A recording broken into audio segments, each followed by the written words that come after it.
The Drowned House. The sky is heavy, colored with dust and storm clouds. All around, water stretches like an endless sea. Palm trees stick out like broken bones, their roots buried in the flood. Children float on pieces of metal taken from old roofs. The village is quiet, except for the splash of water and a distant cough. A rescue boat moves slowly through the water. On it stands Samia Anwar, holding a photograph of her father, smiling in front of their old home. The boat stops near what used to be her village, Sundarwala, now half buried under water. Samia steps down into the muddy water. She looks around at broken rooftops, peeking above the surface like graves. This is the home she lost in the floods. The Return. People are gathered near a small shelter made of tin and reeds. A woman stirs rice in a black pot, while a man tries to cover a child's wounds with plastic. Everyone looks thinner and weaker. When Samia introduces herself, silence falls. Someone whispers, Anwar's daughter. She came back. From the crowd steps Hadi, her childhood friend. He meets her, but his touch feels heavy with secrets. Hadi, your father didn't drown, Samia. He died the night before. He said someone was coming for him. That night, Samia sleeps in her father's broken house. The roof leaks, and each drop of water sounds like a ticking clock. She opens her father's old weathered journals, wrapped in oilcloth, but instead of weather notes, she finds something darker. The journals. The pages are filled with maps and strange marks on river walls. Words are written in the margins. Weak point, redirection path, protect the city.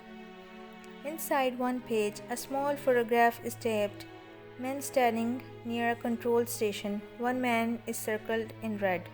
Underneath, her father had written, They didn't wait for the flood, they made it. There's also a voice note, shaky and afraid.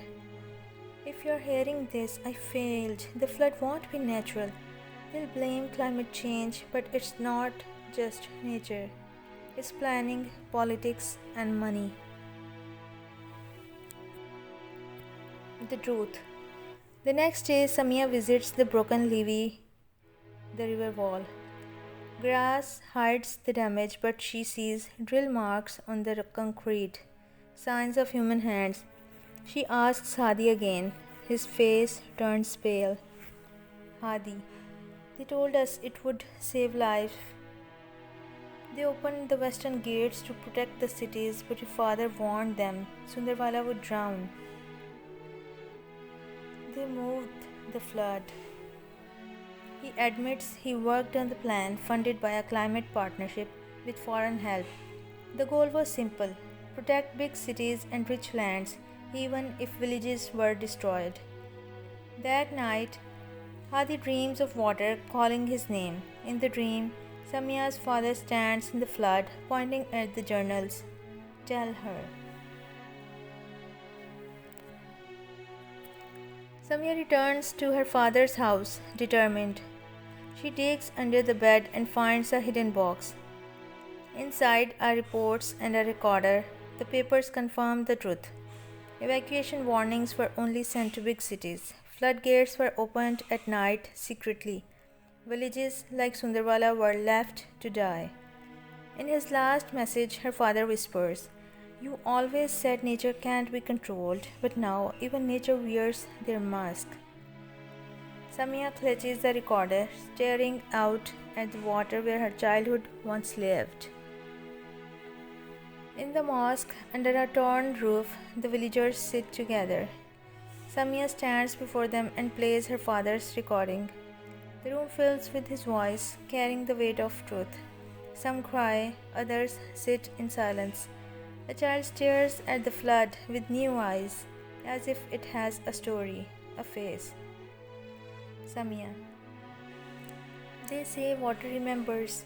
Maybe it's time we remember too.